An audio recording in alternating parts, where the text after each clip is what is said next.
what the 1.9 trillion stimulus bill means for real estate. So, you want me to go through the numbers? Sure. I think the one thing we wanted to point out is that we understand that real estate is not Yes. the most important thing, although it is. We all have to live in a space somehow, so this relates to all of us and our housing opportunities. Right. Good note. So the numbers. So 21.5 billion in emergency rental assistance, 10 billion in mortgage payment assistance, 5 billion for emergency housing vouchers, 5 billion in homeless assistance and support services, 100 million for housing counseling, 100 million in emergency assistance for rural housing, and 20 million for fair housing organizations. So, wow, those are big numbers. That's all I can say for right now. They are, and how to measure them all out and how the tentacles are going to disperse them. We're not getting into that. Just giving you an idea of the numbers. Yeah. So number 2, unemployment assistance continued. Sure. Darren? Yeah, not a lot to say there. Obviously, people are doing okay if they're at home and they're unemployed. It's hard mentally, clearly, but for some, they're making an okay pay, maybe similar to what they were making in the workforce, and that will continue for a little while longer. Right. Number 3, direct payments to individuals. So A, 1,400 to 5,600 if it's a family of 4. Right. Now, I don't think it ends at a family of 4. I just laid it out so that you can see that's a good chunk of change. Yeah. So it's a good amount of money. B, the government wants individuals to spend the money, keep the economy going. Seriously! Exclamation. Go ahead, Darren. Right. And I felt the need to put this in there because I've had multiple conversations with people who are of the position that they really don't need this money. Maybe it can be better used somewhere else. And I love those kind of people that even think that way. Sure. And we want it to get to where it needs to be and used properly to help people. But if you're getting it, you're getting it. I guess you could donate it. It's an option you could do if you don't feel right about receiving it. But I think the most important thing is to cycle it back into the economy somehow. That is by far the most important. And the biggest concern, and if you read investment blogs or anything else, they're talking about how people are going to take this and invest it, and that's not going to help the economy if it just goes into a bank account or a long-term investment. Right. I'm certainly not trying to tell people what to do with the money, but ultimately, to move the economy forward, the government wants it to get back into the economy and cycle. Yeah. Yeah, it's a team effort. It really is. Yeah. Can't sit in a bank account. So C, this is a real estate show. So what we are discussing is real estate related ideas. 1, help prepare a property for sellers. Typical return on dollars spent is 5 to 1. Right. So if you're in a position of selling and you're thinking about doing that, some of these stimulus funds could be put back into your property. And we just point out that our typical return for us, if you're doing home prep to get it ready for sale, is a 5 to 1 return. So you're putting it back into the economy by spending it on services and goods, but then you'll also benefit from that in the long run when you go to sell. Right. Okay. And then B, buyers can do some repairs, new appliances, etc. And we had a great example for this.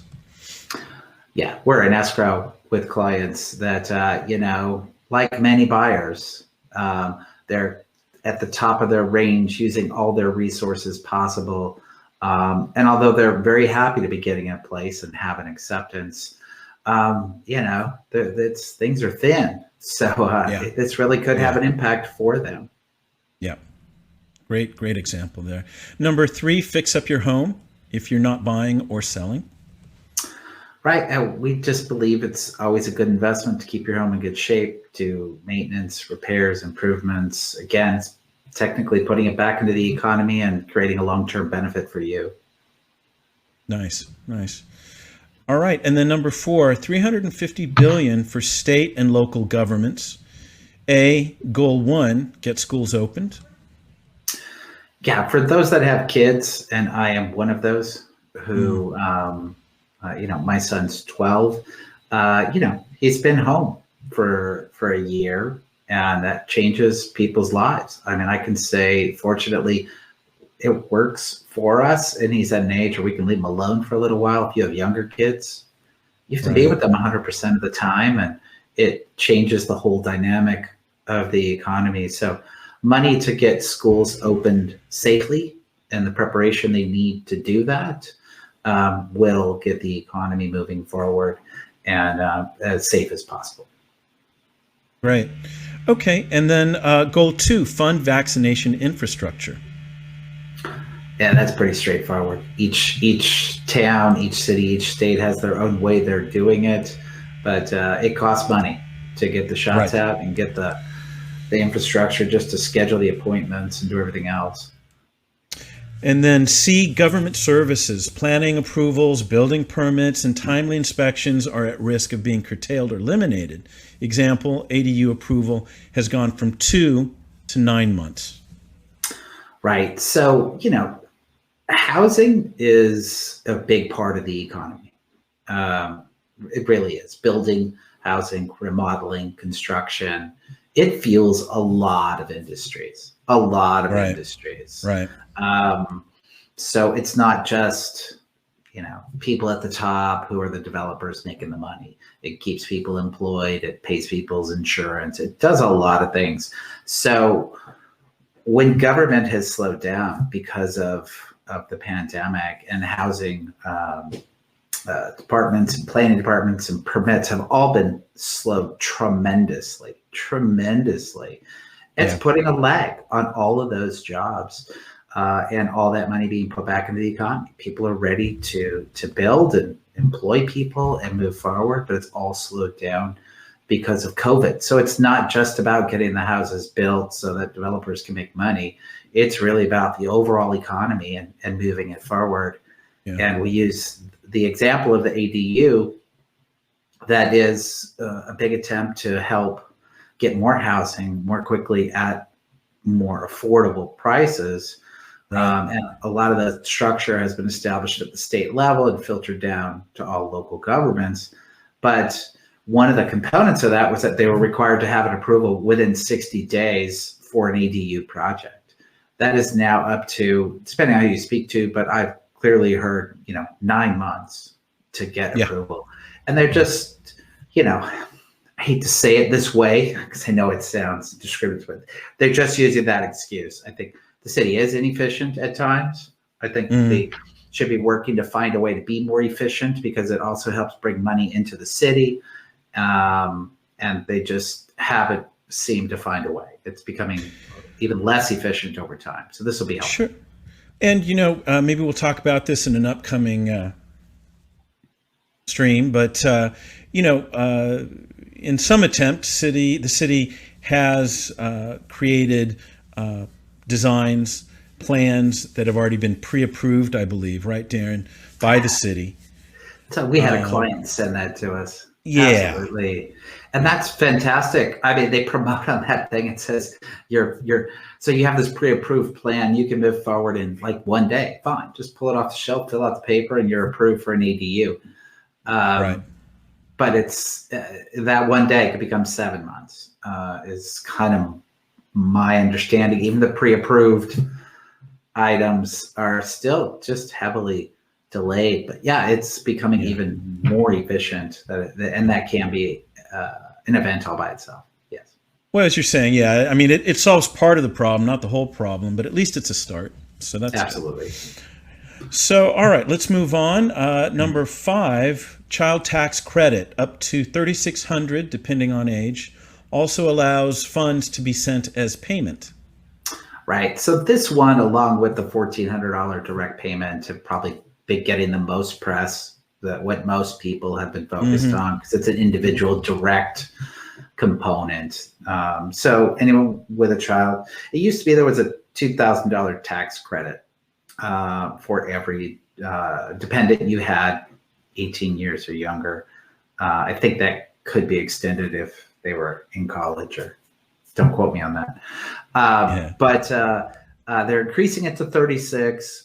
And then the bill also includes an option.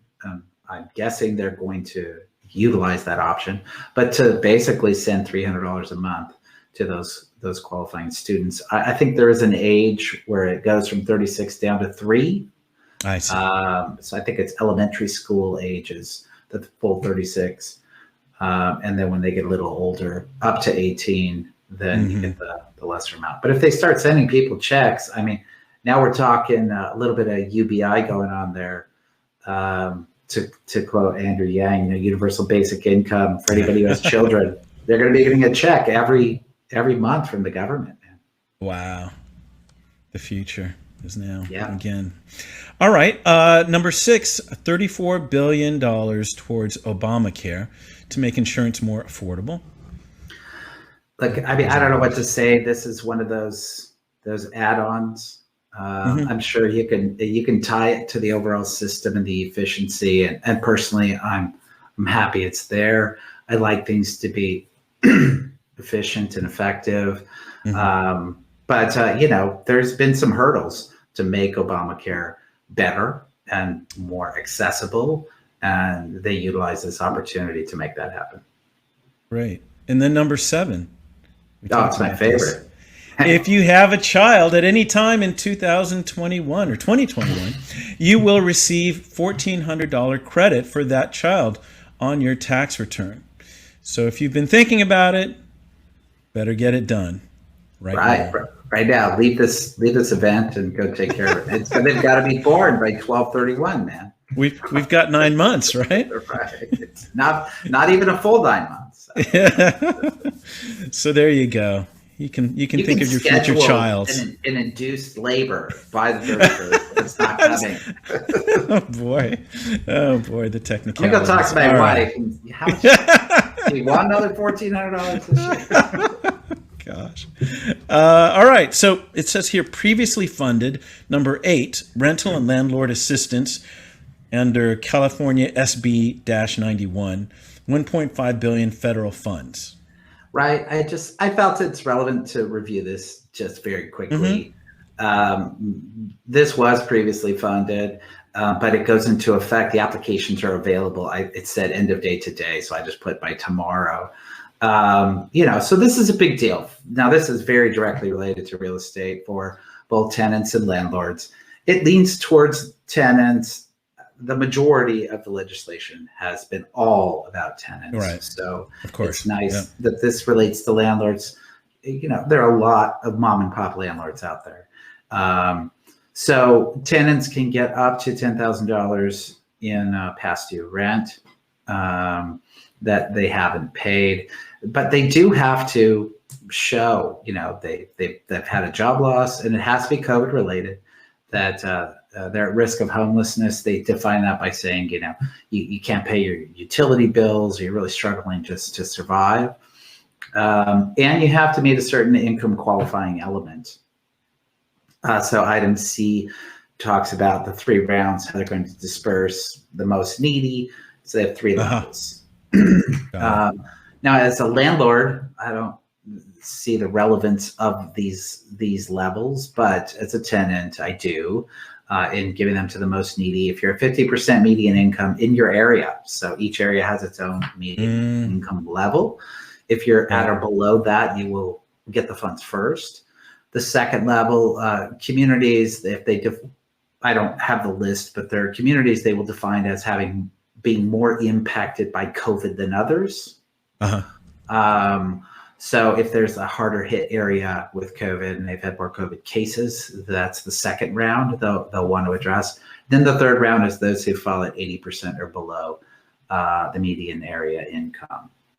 And that's all, 1.5 billion, but that's for the entire state.